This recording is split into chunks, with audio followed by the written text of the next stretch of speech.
Assalamualaikum warahmatullahi wabarakatuh. Perkenalkan, nama saya Dea Ramadini, NPM 1966107339, kelas 4D Penjaskesrek, mata kuliah Fisiologi Olahraga. Baiklah, saya di sini akan menjelaskan salah satu materi fisiologi olahraga, yaitu wanita dan olahraga. Perbedaan pria dan wanita. Perbedaan pria dan wanita dapat dilihat dari berbagai aspek yang mendukung kegiatan mereka, yaitu beraktivitas setiap hari. Salah satunya yaitu dari aspek biologis. Ada aspek biologis yang berbeda antara pria dan wanita, yakni perbedaan lemak pada tubuh, yaitu distribusi lemak tubuh, perbedaan iklim, perbedaan fungsi lemak. Perbedaan lemak.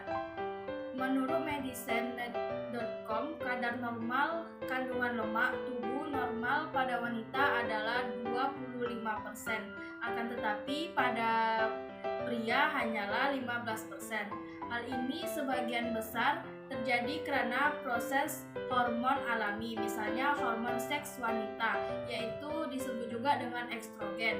Meskipun dapat membantu proses alami tubuh dalam mengonversi lemak menjadi energi, tapi hormon tersebut juga dapat meningkatkan kapasitas tubuh untuk menyimpan lemak.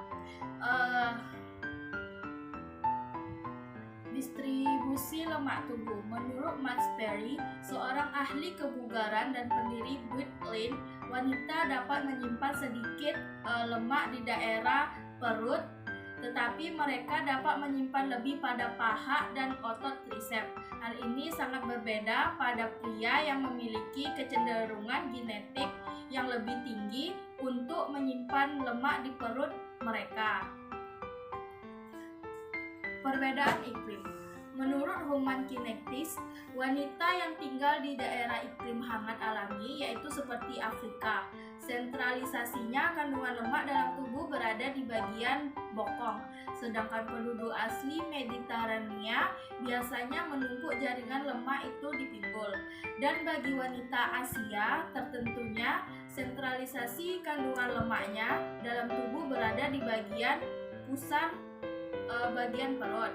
Metode tubuh mendistribusikan lemak lebih seimbang bagi orang yang berada di daerah beriklim dingin, yang dapat membantu mempertahankan suhu tubuh internal yang teratur selama cuaca musim dingin yang keras. Perbedaan fungsi lemak. Menurut sejarah kesehatan, lemak memberikan jaringan pengamanan internal tubuh mendapat kelangkaan pangan, dan juga berfungsi untuk membantu wanita pada saat kelahiran. Semua orang yang sehat secara alami yaitu menyimpan lemak untuk membantu proses normal tubuh. Adapun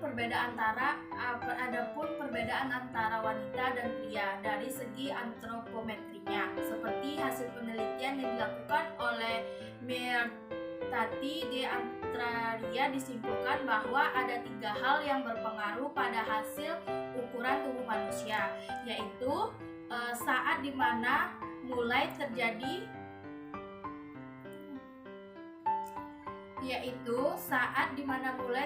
akselerasi pertumbuhan, besarnya akselerasi pertumbuhan, dan kapan pertumbuhan itu pun berakhir. Pada perempuan, akselerasi pertumbuhan terjadi lebih dahulu daripada laki-laki, dan akselerasi itu terlalu besar pada perempuan dibandingkan akselerasi pertumbuhan laki-laki. Lalu berhentinya pertumbuhan badan perempuan pun lebih cepat, akibat perempuan secara umum lebih kecil daripada laki-laki. Isu gender dalam olahraga. Kata gender berasal dari bahasa Inggris yang berarti jenis kelamin, yaitu menurut John M. Eccles dan Hasan Sadli tahun 1983.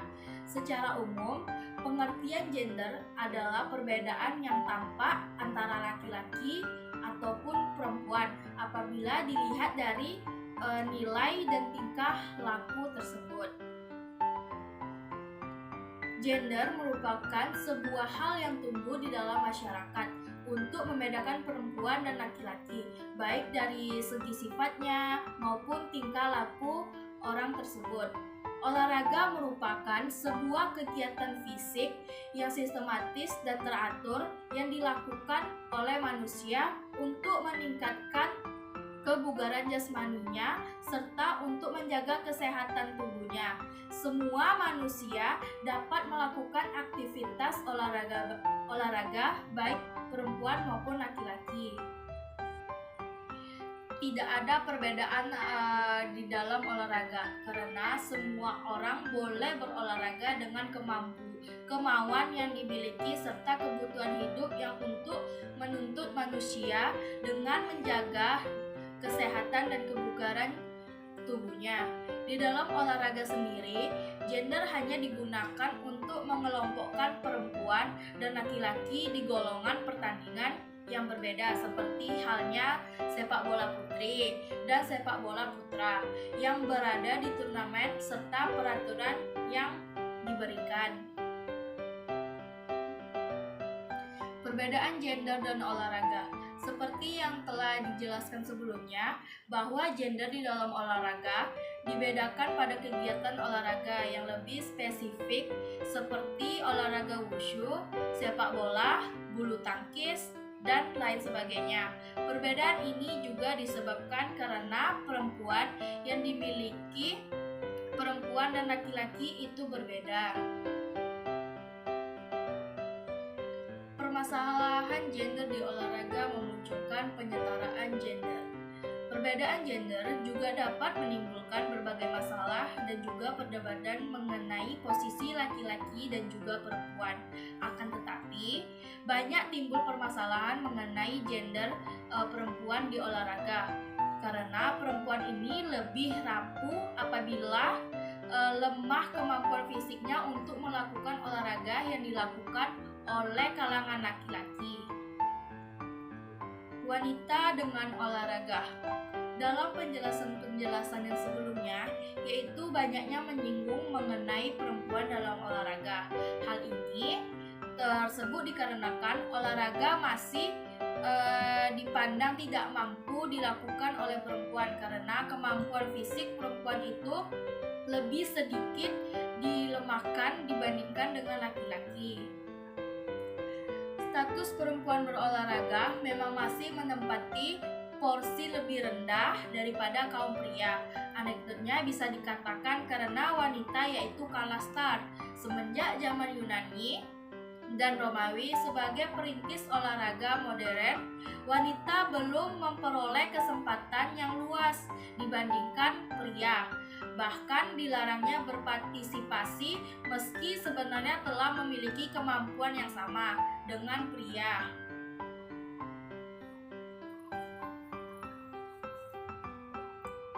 Hubungan olahraga dengan menstruasi dan kehamilan.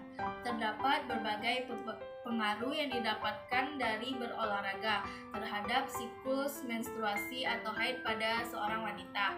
Pada dasarnya, melakukan aktivitas fisik saat menstruasi lebih bermanfaat daripada tidak berolahraga sama sekali.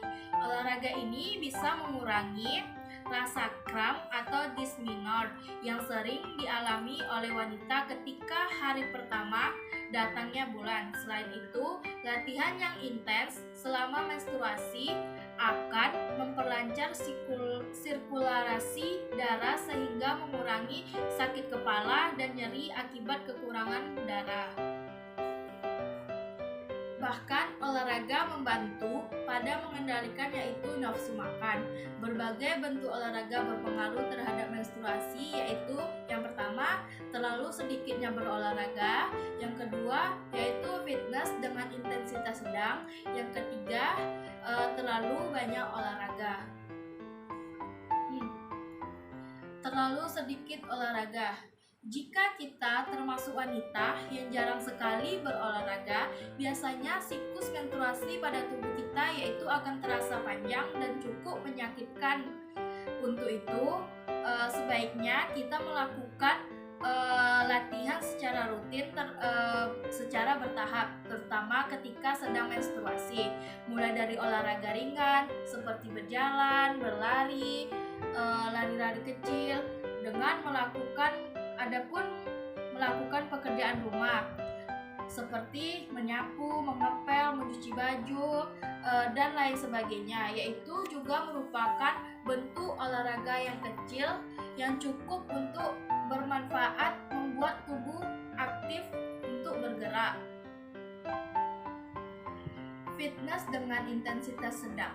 Wanita yang tingkat latihannya termasuk moderate fitness umumnya siklus menstruasi yaitu berjalan normal.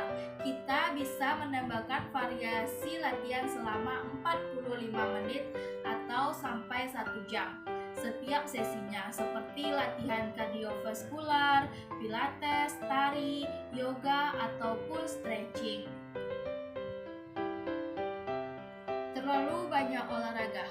Wanita yang berolahraga terlalu sering biasanya siklus menstruasinya yaitu tertunda.